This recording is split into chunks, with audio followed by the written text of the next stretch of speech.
Hey folks, today we're doing a shakedown ride on the Forbidden Druid. This is the Druid 3, it's got Eagle 90, it's got RockShox Select Plus suspension, and it looks pretty sweet. Should be a pretty rockin' little trail bike. We're here at Camp Fortune. I'm gonna try out some of my favorite trails. Some trails that I think are best suited for this bike, some trails that I think that this bike can handle, but maybe it's not best suited for. Oh my God. So I'm 5'8", 172.5 centimeters, give or take, and I'm rocking the S2. This is also the mullet version, so MX, 27.5 in the back, 29-inch wheel in the front. Comes stock with 165mm cranks, which is super sick. The head tube angle is 64.5. The wheelbase is about 12/18, and the reach is 455mm. So this bike is pretty much in the sweet spot for sizing for me. One thing to note is these bikes have quite a long rear center compared to the bikes that I'm used to riding. So this has a 437mm rear center, which actually will grow as well because it is a high pivot. So I'm curious to see how that feels on the trail. I bet you it's just gonna be insane in corners, and it will feel pretty stable for a 130mm trail bike. If you have any questions about this bike, drop them in the comments down below. I'll leave a link to Forbidden's website so you can dig into all the geo numbers and the nerdy stuff. I'm not gonna get too in detail. And as always, please like my video and subscribe to my channel. It really does help out a lot. I want to say a huge shout out to the folks over at Forbidden Bikes for sending me this bike to review. And stay tuned, there may be some other bikes coming down the road for reviews. So yeah, let's get right into it. All right, first things first, we are going to talk about climbing on the Forbidden Druid. Got a nice kind of smooth switchbacky situation that's going to end up in some fairly technical stuff. So right off the bat, I say this bike definitely has a ton of grip, and typically bikes that have a ton of grip sacrifice a little in the pedaling department or the pedaling efficiency department. But again, this is also a high pivot, so there's some sacrifice there too, or let's call it compromise. I'd much rather have a grippy bike than an efficient bike if I had to pick sort of like, you know, where I wanted the bike to skew or where I wanted to compromise. So overall though, like every sort of modern trail, all mountain bike, this thing, super comfortable, has a very steep seat angle, and everything feels like it's in the right place.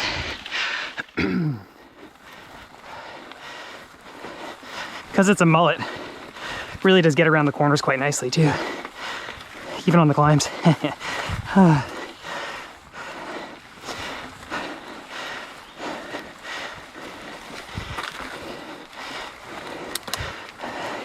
Yeah, these are some very tight switchbacks, and I'm on a size 2, which is technically not that long. But yeah, you know, I definitely feel some pedal bob. But like I said, grip is good, and we'll see how it fares in the tech up ahead. One thing I'm noting right off the bat is I'm getting quite a bit of pedal strikes, even with the shorter 165mm cranks, which leads me to believe that this bike has a fairly low bottom bracket, which should feel friggin' awesome in the corners. Yeah, that's just a quick note on that. But yeah, I think it really zips up the climbs. As far as idler noise and stuff goes, I think this bike is relatively new, so it's still got all that nice sticky factory grease on the chain, so that always does wonders for keeping a bike quiet. Here we go into some of the more technical climb. Nice roots, like it's very comfortable. You can feel that back end just kind of like scooting right back when you hit sort of any kind of like rough feature. Sorry, that was slippage due to line choice, not any sort of lack of grip. But yeah, like one thing I also noticed is like if you stand up to get on the pedals and kind of throw your weight a little bit more over the front than you're used to, the back end still hooks up really well, because I guess again it just sort of like grows and grabs the terrain. It's pretty sick.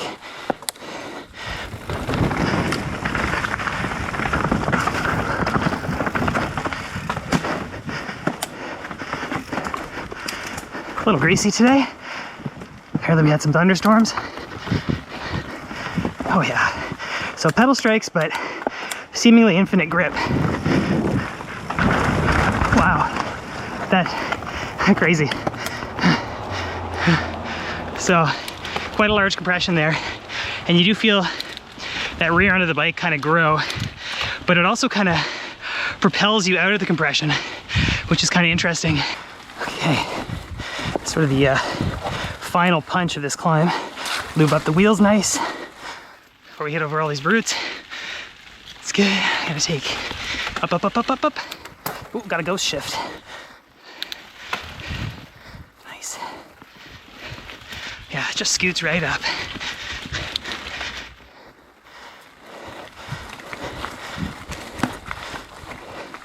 No problem. Whew. Oh, it's too hot. As far as like road and fire road climbs go, I would definitely say locking out the shock is your friend. Because as nice as the grip is on the sort of like technical switchbacky climbs, there's quite a bit of bob on the fire roads. Let's kick things off with a little salamander.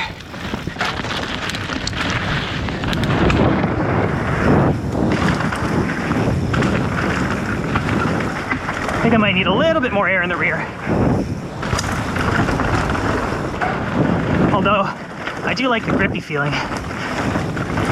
Crazy, like, just like right at first here, I feel like this bike rides more like the Norco Range than it does my Optic, which is a little wild. Like, I guess it's the axle path is more rearward, so. But man, does this bike ever feel deep?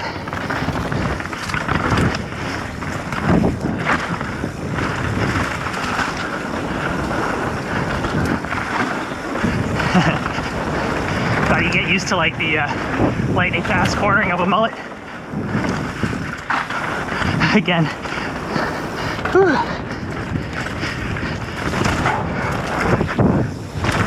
Yeah, like a common thing with people's apprehension on getting a high pivot bike is that they don't really pop and they're too stuck to the ground. But honestly, they kind of do both.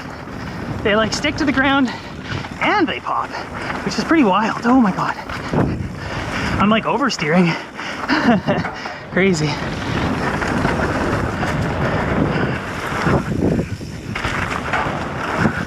Like, the bike definitely pops.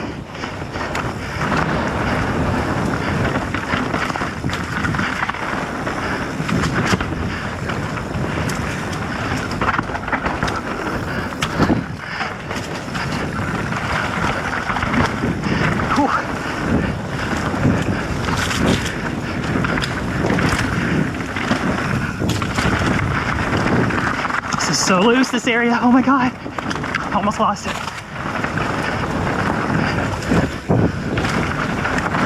Oh, Straup.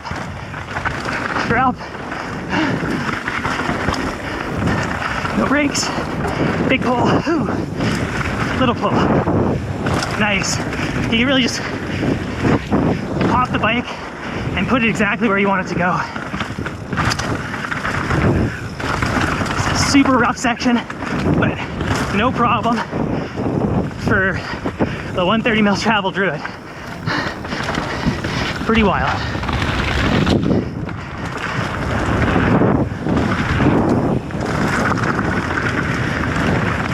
New shark fin.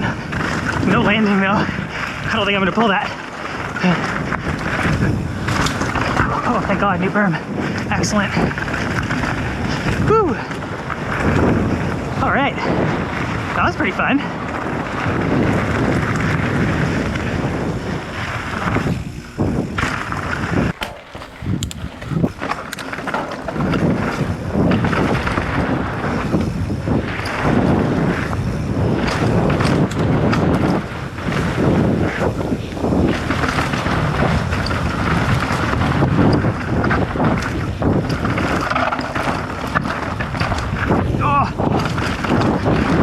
Such a hard pull.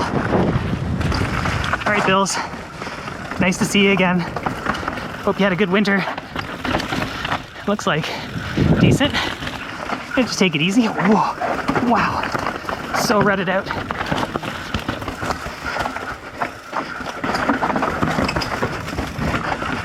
Oh my God. Oh my God. Whew. Always nice to get out of that unscathed.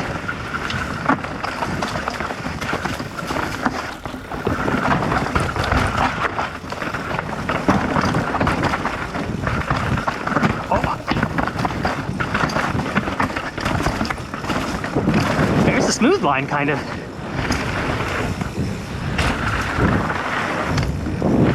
Nice.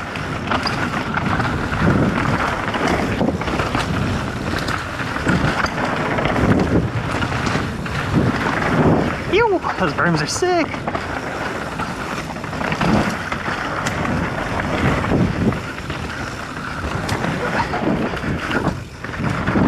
This will do Q-cup proper.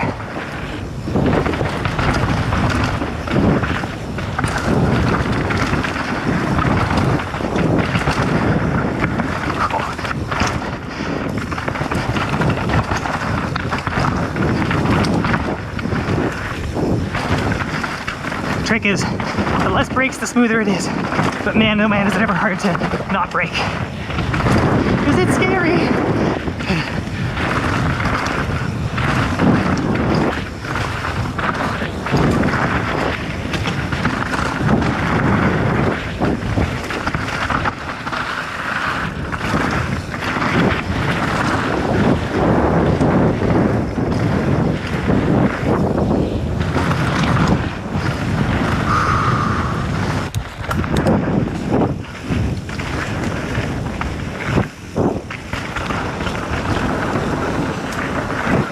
There we go.